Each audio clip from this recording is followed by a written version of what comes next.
एक लड़का मुझे मिला 3 दिन पहले दिल्ली में, कहा मैं 7 साल से तैयारी कर रहा हूं और मुझे हर आदमी ने बेवकूफ बनाया। मैंने कहा अच्छा, मतलब तुम बुद्धिमान हो, तुम बेवकूफ हो। 7 साल से तैयारी कर रहा है, ना ज्योग्राफी पता, ना हिस्ट्री पता, कुछ पढ़ा बहुत उसने, मेहनत बहुत की, लेकिन डायरेक्शन। जैसे इस पेट में हजम करते हो, ऐसे ये भी तो पेट है, यहां भी हजम करना पड़ता है। वो तुम चाहते नहीं हजम करना। तुम चाहते हो जैसे मिर्जापुर की कहानी लोड हो गई है, ऐसे इकोनॉमी जो क्लास में पढ़ाई जाती है वो भी लोड हो जाए, तो लोड हो जाएगी। अब मन का अपना एक नेचर है। तुम इतनी मूवी देखे, सारी मूवी डाउनलोडेड है यहाँ पे, 5000 जीबी का मटेरियल रखे हो, और एक एनसीईआरटी तुमसे तैयार नहीं हो रही है, क्योंकि तुम्हारा मन उसको पसंद ही नहीं करता। मन जिसको पसंद करता है ना, वो खुद ब खुद सेव कर लेता है, वो ऑटोमेटिक सिस्टम है उसका, और जिसको पसंद नहीं करता उसको डिलीट मार देता है। अब तुम्हें मन को पसंद करवाना है तो इसको टॉर्चर करना पड़ेगा। तो मान लो क्लास में नेशनल इनकम पढ़ाया गया, घर जाओ और 10 बार लिखो। जो 3 घंटे घर में क्लास में पढ़ाया जाए उसको घर जाओ 10 बार, 10। तुम बिना सोचे पढ़ सकते हो, तुम बिना सोचे लिख नहीं सकते। कॉपी किनारे रख दो और 10 बार लिखो, तो 3 दिन में तो तुम पागल हो जाओगे। तुम्हारा मन कहेगा कि बेवकूफ हो गए, क्या कर रहे हो, लिखने ना देगा भाई साहब तुमको। लेकिन पिछले 15 साल में जितने भी सिलेक्शन हुए, ये फॉर्मूला मैंने लगाया कि जाओ लिखो, तो 100 लड़कों को अगर मैंने कहा तो 5 ने फॉलो किया और 5 का सिलेक्शन हुआ। तो जब तुम 10 बार लिखोगे, दिन भर तुम्हें कोई टाइम ही नहीं मिलेगा किसी से बात करने का। और अगर गुटखा खाने की आदत पड़ सकती है 6 दिन खाने के बाद, तो लिखने की आदत नहीं पड़ सकती।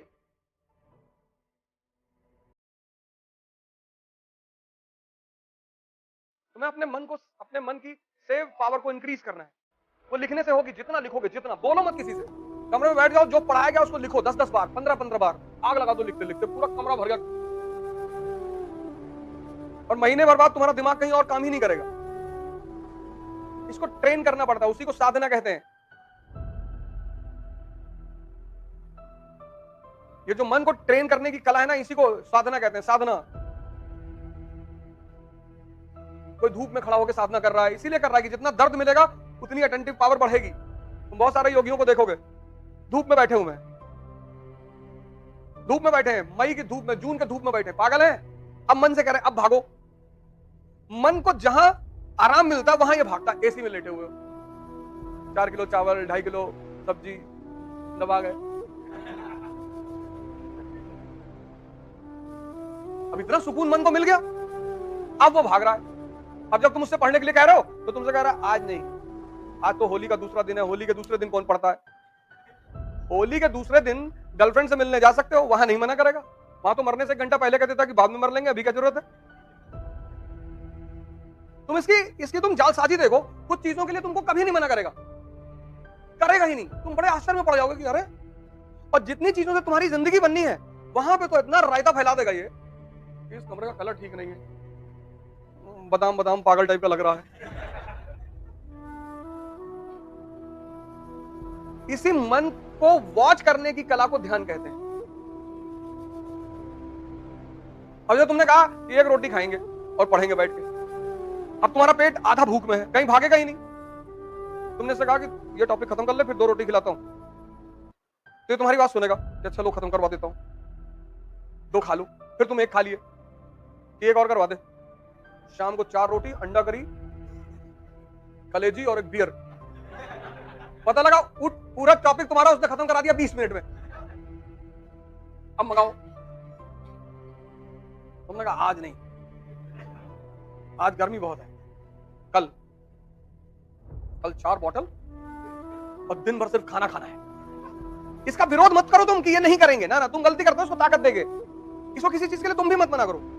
जैसे जितने अच्छे काम है तुमसे कहता है कल करो, तुम वही फार्मूला इसके ऊपर लगा दो। पिक्चर देखने जाओगे, जाओ, कल 4 शो देखा जाएगा, 9 से 12, 12 से 3, 3 से 6, 6 से 9, 4 शो।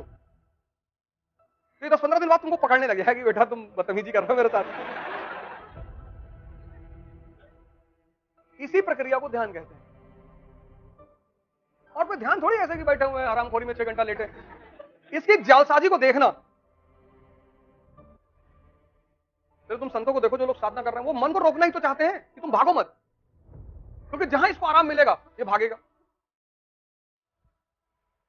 कहां इसकी आंखें बंद होने लगेगी।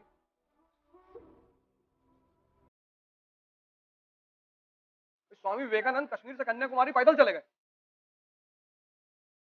पैदल। शांत हो गया परमानेंट कि भाई साहब बदतमीजी करनी नहीं, बोले नहीं तू कर बदतमीजी, पैदल चले गए। और बोले अगर अभी भी शांत नहीं हुआ तो यहां से लंदन पैदल जाऊंगा। अरे इसने कहा भैया स्वामी विवेकानंद लगते हैं कि ये तो मध्य प्रदेश में ही शांत हो गया था कि अब नहीं करेंगे। तुम्हारे साथ कोई बदतमीजी करता है तो तुम उसके साथ अच्छा व्यवहार करोगे? नहीं करोगे। और ये करता है तुम्हारे साथ 24 घंटे और तुम इसकी हर बात सुनते हो, और एक एक साल तुम्हारा खाए जा रहा ऐसे ही, और हर बहाना बनाया जा रहा है कि यहाँ ये ठीक नहीं, वहां वो ठीक नहीं है, ऐसा नहीं है, ये नहीं है, फिर दिल्ली जाएंगे, फिर वहां जाएंगे, फिर ऐसा करेंगे, यहाँ एटमॉस्फेयर ठीक नहीं है। कितने, और दिल्ली जाके फिर कौन सा बहाना बनाओगे? अभी 2 लोग आ रहे हैं मुझसे मिलने, दिल्ली रह के आए 2 साल।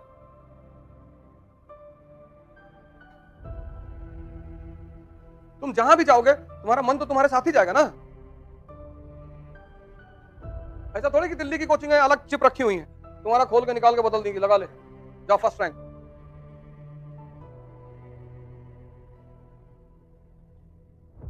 मैंने कहा ना तुम पढ़ते चले जाते हो ना, पढ़ते।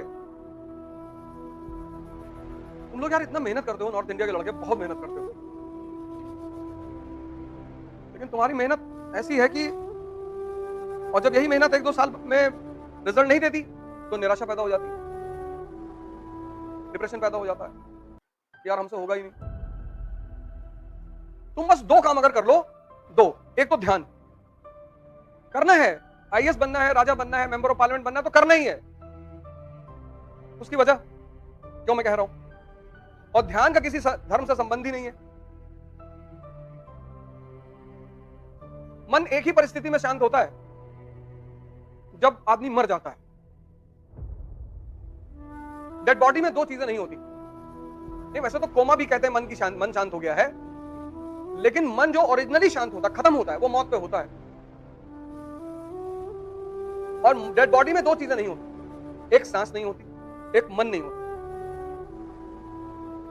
मौत पर 2 चीजें तुरंत गायब हो जाती हैं, एक मन, एक सांस। यानी दोनों का कितना गहरा संबंध है। यानी अगर तुम डेली 5-5 मिनट मरना शुरू कर दो, सांस को रोकना, संभालना, तो तुम्हारा मन संभलने लगे। और जब भी तुम किसी विषम परिस्थिति में आते हो, मन का एक बहुत गंदा रोग है, वो हमेशा दिखाई नहीं पड़ता, गौर से सुन लेना। मैं बार बार ध्यान करने के लिए क्यों कहता हूं, मन का एक बहुत गंदा रोग है जो हमेशा दिखाई नहीं पड़ता, मौके पे दिखाई पड़ेगा, और वो है एक्साइटमेंट, उत्तेजना। तुम साल भर खूब कायदे से पढ़े, जिस दिन प्री देने गए एक्साइटेड हो गए, इंपेशेंट हो गए, एक दिन रात में पहले सो ही नहीं पाए तुम। बहुतों के साथ होता है।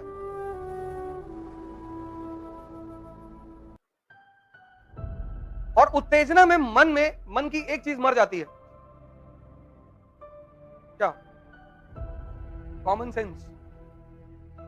कॉमन सेंस जो है वो मन की शांति का परिचायक है। जितना शांत मन होगा, बीरबल का यही तो खास बात है। अकबर कुछ भी कहता है, बीरबल ऐसा जवाब देता है। कहां लिखा है वो उसके जवाब? अकबर ने कहा बीरबल से कि बीरबल कल रात में मैंने सपना देखा कि मैं एक नाले में गिरा और उस नाले में शहद बह रहे थे और मैं शहद से भीग गया, और तुम एक नाले में गिरे जिसमें मैला बह रहा था और तुम मैले से भीग गए। बीरबल ने कहा सरकार हमने भी कुछ ऐसे ही देखा। बोले तुमने क्या देखा? मैंने कहा मैंने देखा कि तुम मुझे चाट रहे थे, मैं तुम्हें चाट रहा था।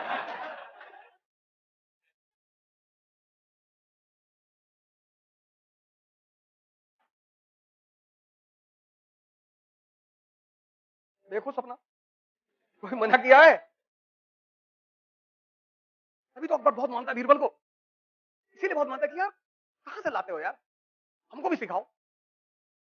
कहता ये सिखाने की चीज नहीं है, डेवलप करने की चीज है, ये तुम विकास कर सकते हो।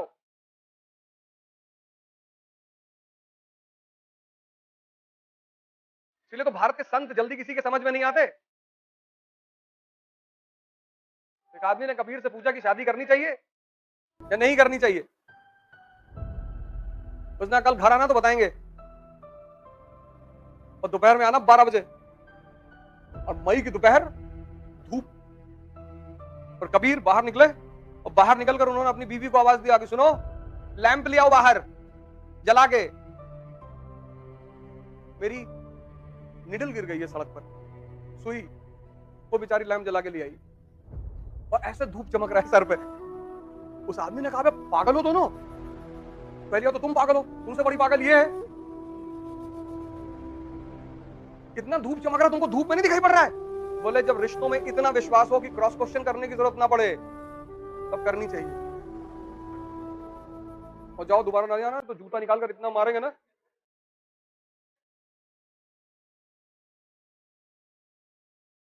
दूसरे की पत्नी होती, कहती अंधे हो गए हो, 50 डायलॉग मारती।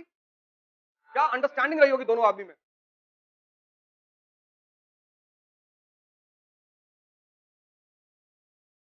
इसलिए ध्यान करो, जिससे तुम अपने मन की उत्तेजना से निपट सको।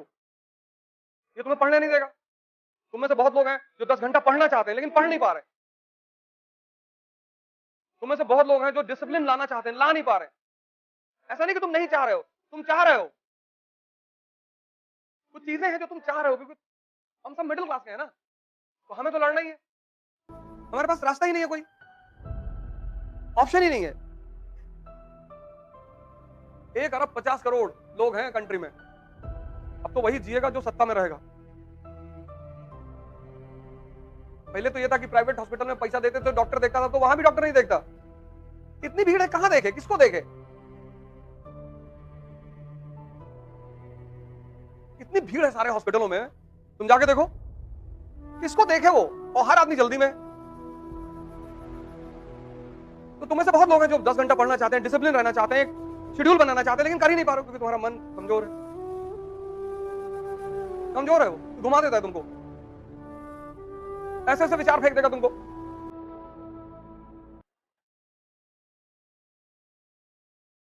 अब तुम बैठे पढ़ रहे हो, याद दिला देगा कि पापा की तबीयत खराब, पापा किडनी का इलाज चल रहा ना। अब तुम वहां कुछ नहीं कर सकते हो बैठे। जब तुम अपने टेबल चेयर पे बैठे हो तो वहां क्या कर सकते हो? तुम कुछ नहीं कर सकते। लेकिन 2 घंटे तुम नाच गए ना। अगर कुछ कर सकते हो तो सोचना जायज भी है। बहुत सारे विचार ये तुमको ऐसे देता है जहां तुम कुछ कर ही नहीं सकते।